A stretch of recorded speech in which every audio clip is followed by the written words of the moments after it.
taagni lagu kaajo ma bannaan tahay mise ma bannaan u weydiinaya masaladaasi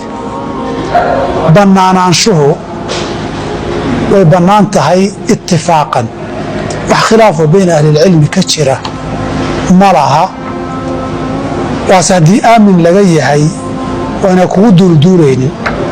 masalada shardigaasana ha ku bannaata taagnida laakiin fadhigana waa la wadaagi karaa fadhigu meel kaa koraysa haddaad ku kaaidood fadhiisato gadaal kugu soo dareerayso ama kaadi xoog badan bay tahaysa qofkii ragga ahaay dhulkay ku dhacaysa uu adag yahay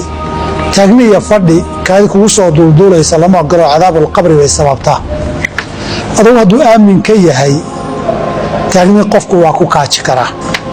keliya inana ku duulduulin weeye xudayfa radiallahu canhu ardaa fi saxiixayn wuxuu leey nabigu alai salaam meel buu yimid qashinquba kaadina way